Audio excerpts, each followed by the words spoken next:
Hello प्यारे बच्चों, कैसे हैं आप सभी लोग। उम्मीद करते हैं कि आप सभी स्वस्थ और मस्त होंगे और जहां भी कहीं होंगे अपनी पढ़ाई को अच्छी तरह से कर रहे होंगे। तो एक चीज़ मैं बच्चों आप सभी से बता देना चाहता हूं कि मैं भूगोल का क्लास जो कि सब्जेक्टिव क्लास था उसको वीडियो में ले लिया गया है, जो कि वीडियो अपलोड कर दिया गया है आपके चैनल पर। और यहाँ जो है मैं आज लेने वाला हूँ ये ऑब्जेक्टिव का क्लास, जो कि भारत संसाधन एवं उपयोग से होने वाला है। और भी सारे ऑब्जेक्टिव आपको मिलेंगे जो चैप्टर नंबर क, ख, ग, अ, घ और अंग करके जो है सारे चैप्टर का जो है सब्जेक्टिव के बाद जस्ट उसका ऑब्जेक्टिव दे दिया जाएगा, है ना। तो आइए प्यारे बच्चों, भारत संसाधन एवं उपयोग से ये सवाल जो होने वाले हैं बच्चों, मैं उस सवाल का आंसर अभी सारे बच्चों को बता देना चाहता हूं बिल्कुल ऑब्जेक्टिव रूप में, ठीक है ना। तो आइए प्यारे बच्चों, सबसे पहला ये सवाल होने वाला है कि कोयला किस प्रकार का संसाधन है ना जी। कोयला जो है किस प्रकार का संसाधन है। तो कोयला जो है संसाधन जो है ये अनवीकरणीय है, ठीक है ना। क्योंकि एक बार इसका यूज करने के बाद में इसका यूज हम नहीं कर सकते हैं दोबारा, इसलिए हम ये कह सकते हैं कि कोयला क्या है, ये अनवीकरणीय संसाधन है, ठीक है ना। आइए प्यारे बच्चों, दूसरा नंबर सवाल देखते हैं क्या होने वाला है, ठीक है ना। चलिए, तो दूसरा नंबर सवाल क्या कह रहा है बच्चों।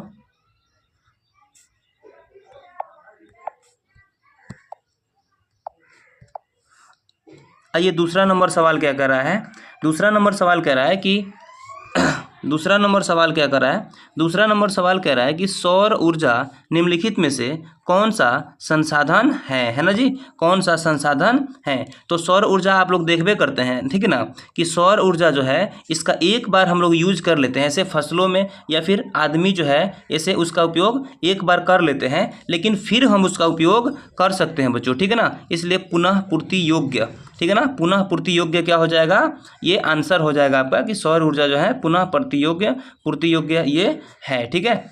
चलिए अगला सवाल देखते हैं। अगला सवाल यानी कि तीसरा नंबर सवाल क्या कह रहा है बच्चों। तीसरा नंबर सवाल में कह रहा है कि तट रेखा से कितने किलोमीटर क्षेत्र सीमा अपवर्जक आर्थिक क्षेत्र कहलाता है, ठीक है ना। कहलाता है, यहाँ पे आप लोग देख सकते हैं पीछे की तरफ लिखा हुआ है, ठीक है ना। यहाँ पे जो है इसका आंसर 200 NM 200 NM जो होता है ये सीमा से 200 NM इधर और 200 NM इधर, यहाँ इंडिया है और यहाँ पे पाकिस्तान है और मेन बॉर्डर यहाँ है, ठीक है ना। तो ये 200 NM यहाँ पे आप कह सकते हैं 200 NM की दूरी, ये दूरी का मात्रक है, ठीक है ना।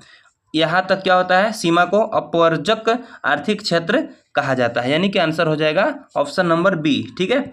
आइए उसके बाद सवाल है चौथा नंबर में क्या कर रहा है सवाल। चौथा नंबर में सवाल कर रहा है बच्चों कि डाकुओं की अर्थव्यवस्था का संबंध है किससे।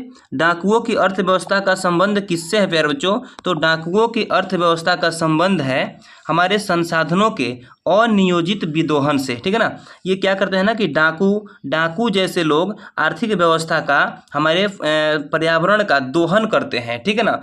तो चोरी छुपे जो दोहन करते हैं ना, इसलिए इसे कहा जाता है डाकुओं की अर्थव्यवस्था, ठीक है ना। ऑप्शन नंबर बी इसका करेक्ट आंसर हो जाएगा जी, ठीक है। आइए नेक्स्ट पांचवा नंबर सवाल देखते हैं बच्चों।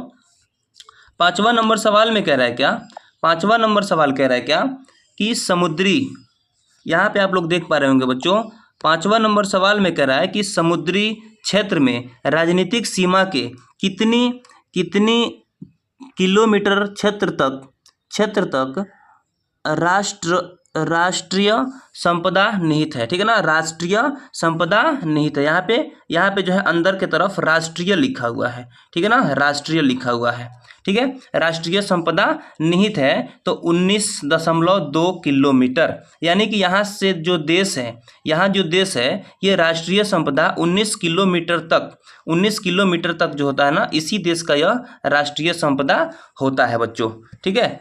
आइए अगला सवाल हम लोग देखते हैं। अगला सवाल क्या होने वाला है, ठीक है ना।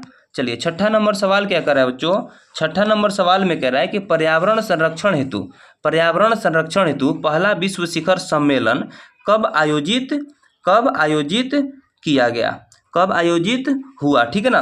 तो प्यारे बच्चों यहाँ पे आप लोग देख पा रहे होंगे कि 1972 में हुआ था, ठीक है ना। पर्यावरण संरक्षण हेतु विश्व शिखर सम्मेलन पहली बार कब आयोजित किया गया था बच्चों। तो 1972 में किया गया था, ठीक है ना जी। चलिए अगला सवाल देखते हैं बच्चों। अगला सवाल क्या कह रहा है, 7वां नंबर सवाल कह रहा है बच्चों, निम्न में से कौन अजैविक संसाधन है ना। तो अजैविक संसाधन का मतलब होता है कि जीव से उसका संबंध बिल्कुल होबे नहीं करता है। आ रहा समझ में, जीव से उसका संबंध होबे नहीं करता है। तो मानव नहीं होगा क्योंकि इसका संबंध जीव से है, ये पक्षी नहीं होगा, ये एक प्रकार का जीव है, पेड़ भी एक प्रकार का सजीव है, यानी कि ऑप्शन नंबर सी आपका करेक्ट आंसर हो जाएगा बच्चों, यानी कि नदी। ये अजैविक संसाधन है। कौन संसाधन है जी, अजैविक संसाधन है। ठीक है, चलिए नेक्स्ट आगे बढ़ते हैं बच्चों।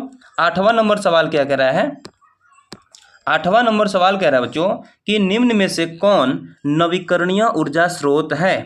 नवीकरणीय ऊर्जा स्रोत है ना।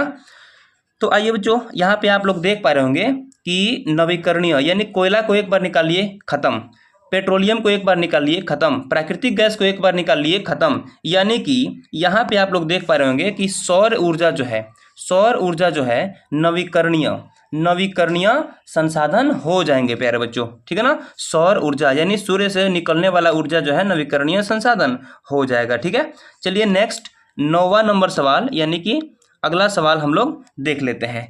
कह रहा है क्या कि प्राकृतिक संसाधनों के संरक्षण के लिए 1968 में कौन सा कन्वेंशन हुआ था। यहाँ पे लिखा हुआ है, जानते हैं क्या, यहाँ पे क्या लिखा हुआ है, यहाँ पे लिखा हुआ है कन्वेंशन, है ना, कन्वेंशन लिखा हुआ है। ठीक है, यहाँ इस बोर्ड से जो है क्लियर नहीं दिखाई दे रहा है। ठीक है, कन्वेंशन लिखा हुआ है, कौन सा कन्वेंशन हुआ था। ठीक है ना, तो ये हम कह सकते हैं प्यारे बच्चों अफ्रीकी कन्वेंशन। अफ्रीकी कन्वेंशन कब हुआ था, 1968 में हुआ था, है ना, अफ्रीकी कन्वेंशन। यहाँ पे आप लोग ऐसे याद रखना बच्चों, अफ्रीकी कन्वेंशन कब हुआ था, तो 1968 में हुआ था। क्लियर, आगे बढ़े बच्चों, चलिए आगे बढ़ते हैं। 10वां नंबर सवाल को देखेंगे सभी बच्चे।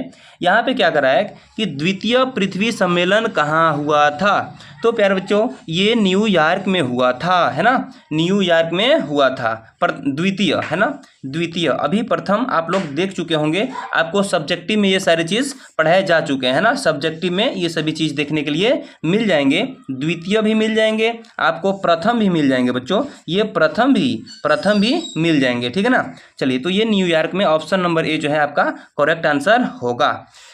आइए अगला यानी कि 11वां नंबर सवाल क्या कह रहा है, ये सवाल कह रहा है क्या, यहाँ पे ये सवाल कह रहा है कि सौर ऊर्जा निम्नलिखित में से कौन सा संसाधन है। यानी सौर ऊर्जा निम्नलिखित में से कौन सा संसाधन है। तो सौर ऊर्जा जो है मानवकृत तो होगा नहीं, ये अजैव तो होगा नहीं, अनवीकरणीय तो होगा नहीं, यानी कि नवीकरणीय संसाधन हो जाएगा। सौर ऊर्जा क्या है जी, नवीकरणीय संसाधन है ना जी, नवीकरणीय संसाधन। ऑप्शन नंबर बी आपका करेक्ट आंसर हो जाएगा जी। ठीक है, आइए 12वां नंबर सवाल को देखा जाए।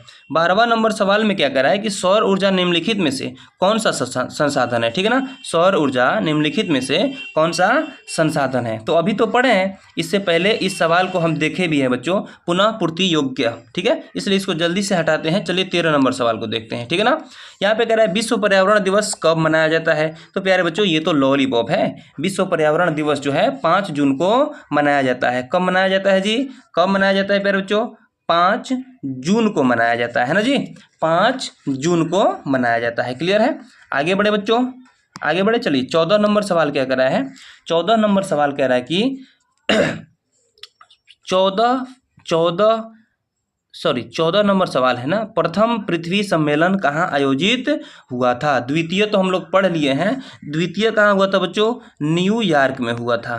ठीक है ना, न्यूयॉर्क में हुआ था, न्यूयॉर्क में हुआ था। क्लियर, लेकिन प्यारे बच्चों यहाँ पे कह रहा है ना कि ये प्रथम पृथ्वी सम्मेलन कहाँ आयोजित हुआ। तो प्यारे बच्चों ये जो है ना रियो डी जेनेरो, इसको जेनेरियो लिखा है, लेकिन कहीं कहीं जो है ना जेनेरो लिखता है, रियो डी जेनेरो लिखता है ना जी।